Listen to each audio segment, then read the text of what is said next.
I've always believed life doesn't give you anything you can't handle, but it sure does like to test your limits. That's what I was thinking as I packed up the last of my boxes in the small, sunlit apartment I'd called home for nearly a decade. You're really doing it, huh, Emma? Big city, big job? My neighbor, Joe, asked as he leaned against my open door, sipping from a can of beer. Yeah, Joe. It's finally happening, I replied, taping up another box. Can't say I'm not a bit nervous, though. You'll do fine. You're tough as nails, Joe chuckled, his voice gruff with years of smoking and late-night drinks. Just don't forget us little people when you're climbing that corporate ladder. I smiled, wiping my hands on my jeans. I could never forget you, Joe. You know too many of my secrets. We both laughed, the sound echoing in the now empty room. It felt strange to leave this place. It wasn't just the apartment, but everything it represented, my struggles, my wins, and the endless nights of studying while working 2 jobs to keep the lights on. After Joe left, I made one last call to the one person who mattered most. Hey, Mom, it's me. Just wanted to check in before I hit the road. Emma, darling, are you all packed? Did you eat something? My mother's voice was always filled with concern. Yeah, Mom, all packed. And I grabbed a sandwich, don't worry. Oh, good. I wish I could be there to help. Are you sure this is what you want, Emma? It's such a big change. I knew this move scared her. Since it had always been just the 2 of us, any change felt monumental. It's a great opportunity, Mom. I can't pass it up. I promise I'll visit soon, okay? There was a pause, the line crackling slightly. I know, honey. I'm proud of you. Just, be careful, okay? Hanging up, I took a deep breath, looking around the bare room once more. It wasn't just a new job. This was a fresh start, a chance to prove myself, and maybe, just maybe, make my mom proud. Driving to the new city was a blur of highway lines and radio static. When I arrived, the new branch office was imposing, all sleek glass and sharp angles, so different from the cozy, cluttered spaces I was used to. On my first day, nerves jittery and palms sweaty, I pushed through the revolving doors and into the lobby. I must have looked lost because a guy in a neatly pressed suit stopped in front of me, a friendly smile on his face. You must be Emma. I'm Mark, I'll be helping you get settled in, he said, extending his hand. Taking it, I was surprised by his firm grip. Thanks, I appreciate it. It's a bit overwhelming. Stick with me, and you'll be fine, Mark assured me with a nod. Let's start by introducing you to the team and then I'll show you your new office. As we walked through the corridors, his easy manner helped calm my nerves. Maybe this wouldn't be so bad. Maybe I could really make this work. First rule of the game here, Mark said as we approached a set of large double doors. Never let them see you sweat.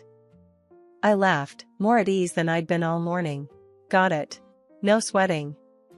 Exactly. You'll fit right in. Settling into the new job and city was like learning to dance to a completely new rhythm. The work was tougher, the stakes higher, and the pace relentless. But Mark was there every step of the way, showing me the ropes without making me feel like a total noob. Okay, so everyone uses this software here. It's not rocket science, but it might as well be if you've never seen it before, Mark explained as we sat in my new, stark office. He leaned over my desk, his fingers flying over the keyboard to demonstrate. I've used something similar in my last job, I said, trying to keep up. Good, you're not starting from scratch then, Mark said with a grin. You'll catch on quick. You always do. It wasn't just his knowledge that helped, it was his attitude. He didn't patronize or hover. Instead, he was straightforward and, to my relief, had a sense of humor that made the long hours easier. Hey, Emma, how about we grab a coffee? You look like you need a caffeine hit, Mark suggested one particularly grueling afternoon. I was born needing a caffeine hit, I quipped, standing to stretch my legs. At the coffee shop, the casual setting helped us step away from our roles at work. Mark shared stories about growing up in the city, and I found myself opening up about my small-town life and all the quirks that came with it. The more time we spent together, both in and out of work, the more I appreciated his company. He was easy to be around, and for the first time in a long while, I felt like I could be myself. One evening after work, as we walked back to the office from a nearby diner, Mark stopped and looked at me seriously. "Emma, I've been thinking. We're great partners at work, right?" "Right," I nodded, wondering where this was going. "So, what if we think about making this a regular thing? Like, not just as colleagues or coffee buddies?" he asked, scratching the back of his neck nervously. "You mean, like, a date?" I asked, trying not to sound too surprised. "Yeah, exactly, a date. I like you, Emma. And I think we could be good together," he said, looking me straight in the eyes. I took a moment, considering. Mark was great. We got along, shared a lot of laughs, and he had already seen me at my worst, surviving on coffee and zero sleep. Plus, I was definitely interested. "Okay, yeah. Let's try a date," I smiled, feeling a mix of excitement and nerves. "Great. It's a date then. How about this Friday? Dinner at that Italian place you said you loved?" he suggested with a hopeful look. "It's a plan. It's a date," I confirmed, and we both grinned, a little relieved. From that day on, things changed between us, but in a good way. We still worked together, still had our coffee runs, but now there was an added layer to our relationship, something that felt both thrilling and terrifying. 2 years slipped by quicker than I'd ever imagined. Mark and I got married, settling into a rhythm of life together that felt as natural as breathing. We were happy, genuinely so, but it wasn't all smooth sailing. I talked to my mom on the phone often, but only made it back home for the holidays. Each call, I noticed something was a bit off. Mom seemed more forgetful, her thoughts a bit scattered. It worried me. I even brought up the idea of her moving in with us, or considering a nursing home, but she was adamant. "No, Emma, I'm fine on my own. Don't fuss over me," she'd say stubbornly, brushing off my concerns. As for my new in-laws, our relationship remained cool, distant even. They never really warmed up to me, treating me with a polite indifference that was hard to crack. At family gatherings, I often felt more like an outsider than a daughter-in-law. It was uncomfortable, but Mark was a solid presence by my side, always quick to divert the conversation or lighten the mood. Life had settled into a comfortable routine, Mark and I juggling work and home, while my worries about Mom's health simmered on the back burner. Then, Helen, my mother-in-law, started becoming more involved in our lives, and not in a way I appreciated.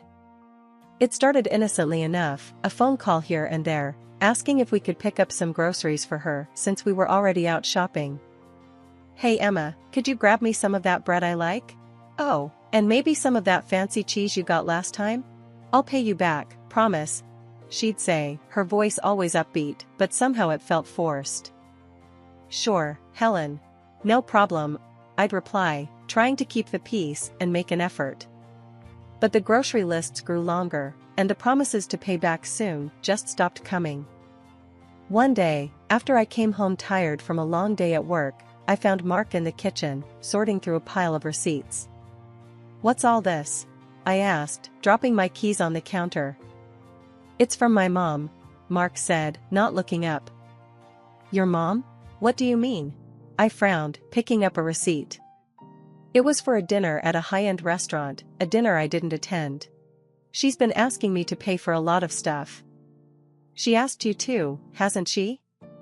Mark asked, rubbing his temples. "Yes, she has," I admitted, feeling a knot in my stomach. "I thought it was just now and then. How bad is it?" Mark spread the receipts on the counter, showing dinners, groceries, and even some clothes. "It's adding up, Emma. This isn't just a few favors. It's becoming a regular thing." The next day, I decided to confront Helen about it. I called her, trying to keep my voice calm. "Helen, we need to talk about the money," I began. "It's getting a bit out of hand." "Oh, Emma, I thought you didn't mind. Your family, after all." Helen's voice was light, but there was a sharpness to it that I hadn't noticed before. I don't mind helping, Helen, but this is more than helping. It's like we're your personal ATM, I said, the words harsher than I intended. There was a pause, and then Helen laughed, a short, humorless sound. Well, I didn't realize you were keeping tabs. I'll make sure not to bother you anymore. The call ended abruptly, leaving me staring at my phone in confusion. That night, I told Mark about the conversation. He was quiet for a long time, then he took my hand. I'm sorry, Emma. I should have noticed sooner. I'll talk to her. After the money talk with Helen, things between us and Mark's parents turned frosty. They stopped asking for money, but the damage to our relationship was done. It was like walking on eggshells whenever we met, each conversation strained and filled with polite, hollow words. It was during my birthday dinner when the tension truly surfaced. We had invited both sets of parents to celebrate, hoping to smooth things over with a nice meal at our place. Mark's parents arrived last, and right off the bat, things felt off. Helen and Frank walked in without a gift, which wasn't a big deal to me, but the way they mentioned it struck a nerve. We didn't bring a present. After all, Mark is the best gift we could have ever given you, Helen said with a tight smile as they entered. I forced a smile, trying to keep the evening light. Well, I'm lucky to have him, I replied, guiding them into the living room where drinks were set up. Throughout dinner, the conversation veered from trivial to tense. Helen was particularly inquisitive that night, her questions sharp and probing. So, Emma, how's your mother doing? Still living in that little house of hers? She asked, stirring her drink casually. Yeah, she's fine, thanks for asking. She loves that place, wouldn't dream of leaving it, I answered, trying not to let on how much her interest bothered me. And her health? Must be tough, getting older without someone to look after her. Helen pressed on, her eyes narrowing slightly. She manages well enough. We talk every day, I said firmly, hoping she'd drop the subject. Frank chimed in then, his tone unusually harsh. Seems risky at her age, being all alone. You sure that's wise? I glanced at Mark, who looked as uncomfortable as I felt. We've discussed other options, but she's quite independent.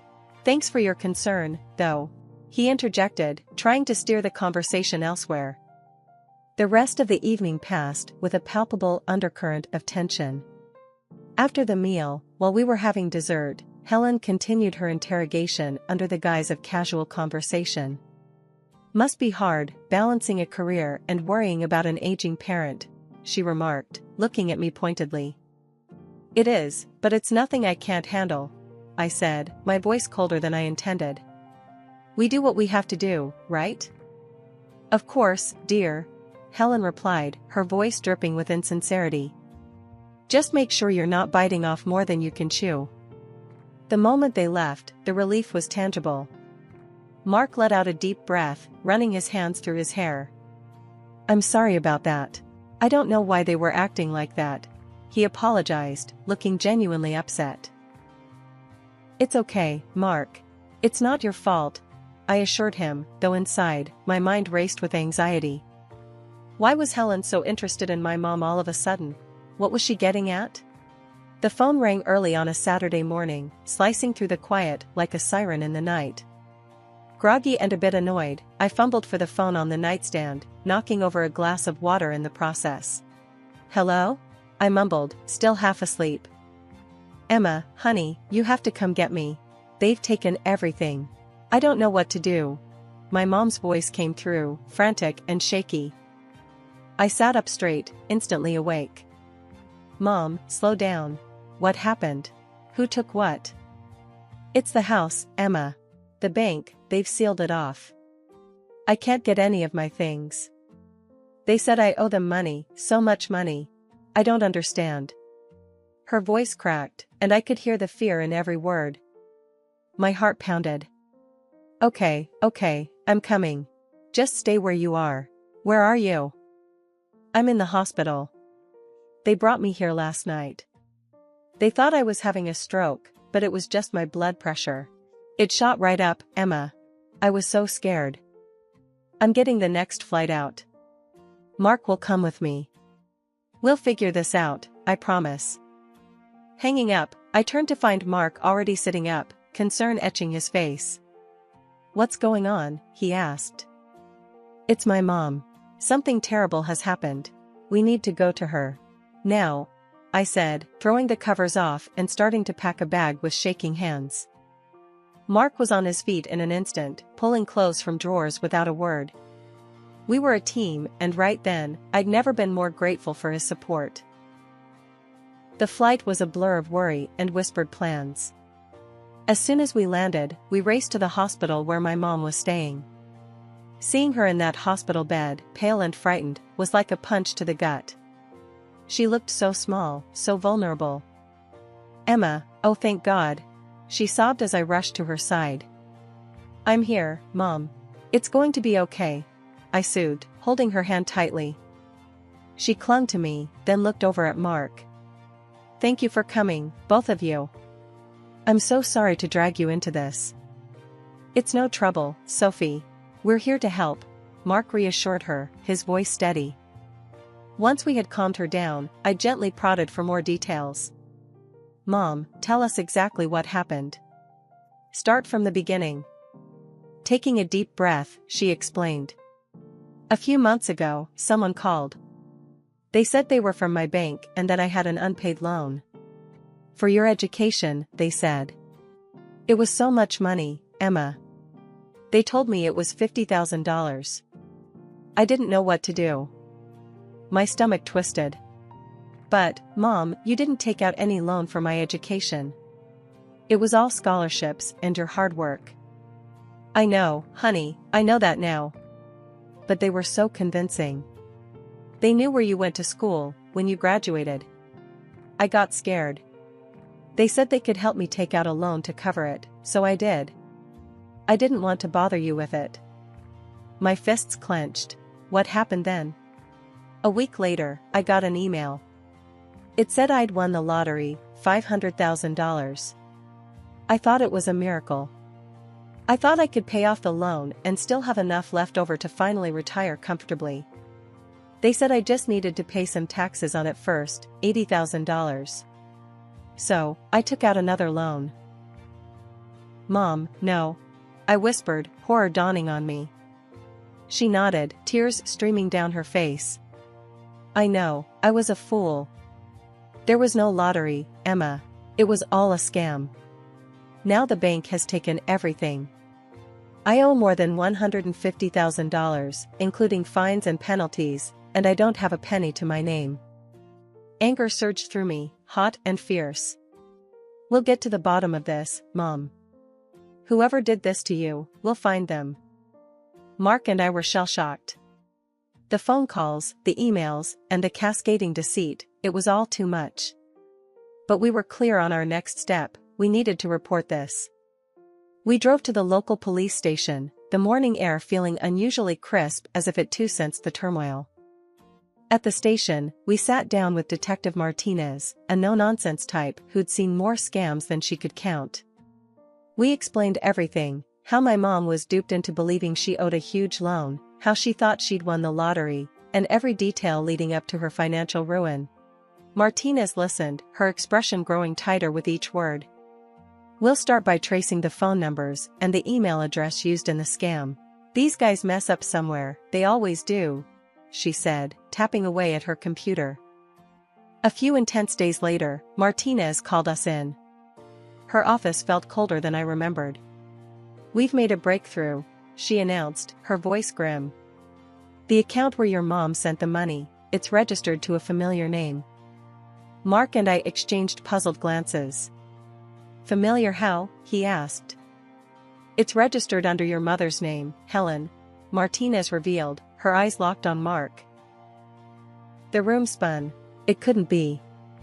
But then I remembered my birthday dinner, how Helen had prodded about my mom's finances, her health, her house. It made a chilling sense. Mark slammed his fist on the table. That's impossible. My mother couldn't do this. His voice broke, strained with disbelief and anger. I'm sorry, Mark. I know this is hard. but we've double-checked. She was behind the calls and the emails, Martinez said softly. The betrayal was palpable. Mark was torn, rage and shock battling within him.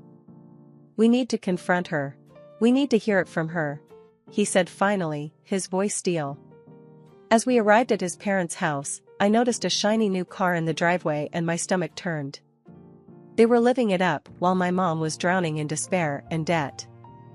We knocked and Helen opened the door, all smiles, acting like we were just there for a casual visit. Mark, Emma, what a surprise. Look at our new car. And next week, we're off on a cruise. Mark's face was like stone. Cut the crap, Mom. We know about the money. It's over. Helen's smile faltered, her eyes darting between us. What money, dear? What are you talking about? Mark stepped into the house, his anger barely contained. The money you stole from Emma's mom. We know everything. At that, Helen's face drained of color. She staggered back, leaning against the wall. Mark, please, you have to understand, we needed. It's too late for excuses, Mark cut her off. His father, Frank, had appeared by then, his expression wary. Frank tried to intervene, his voice shaky. Mark, we're your parents. We're old, prison would destroy us. Please, think about what you're doing. I couldn't hold back. Your age didn't stop you from scamming an old woman out of her home and her peace. Why should we consider your age now? Helen started to sob, her hands trembling. Please, Mark. I'm your mother. Don't do this to us. Mark looked at them, his eyes cold and distant. The police are on their way. You did this to yourselves. The conversation was cut short by the sound of sirens. As the police car pulled up, Frank and Helen's demeanor shifted from pleading to resignation. They knew it was over. Officers entered the house, and after a brief exchange, handcuffed Helen and Frank. They cried, begged for forgiveness as they were let out, but Mark and I just shook our heads. Forgiveness was too much to ask. The courtroom was packed on the day of the sentencing. As the judge declared a 2-year sentence for both Helen and Frank, a murmur swept through the crowd. People who had once respected and known my in-laws were visibly shocked by the extent of their deception. It was a surreal moment to watch them being led away, knowing they had to sell their house to make restitution. After the trial, life slowly started to piece itself back together, but the scars remained. My mom had recovered physically, but she was still mentally shaken. The phone ringing would make her jump, a sad reminder of the trauma she endured. I took legal custody to ensure her well-being, which gave both of us some peace of mind. With the money Helen and Frank were forced to pay, I managed to find a beautiful nursing home for Mom. It wasn't just any facility, but a prestigious one right in our neighborhood. I made sure she had the best care and could maintain some independence within a supportive community. The first time we visited her new home, Mom was hesitant, but as she saw the gardens and the lively social rooms, her eyes lit up. It's lovely, Emma, she said, looking around with a cautious smile. It's the best, Mom. You deserve it. And look, it's just 5 minutes from our place. I'll be here all the time, I reassured her, squeezing her hand. She nodded, her smile growing more confident. I like that. Maybe I can get used to answering the phone again here, with all these nice people around. I laughed, relieved to see her finding comfort. You'll be running the place in no time, Mom. As the days turned into weeks, Mark and I found ourselves settling into a new routine.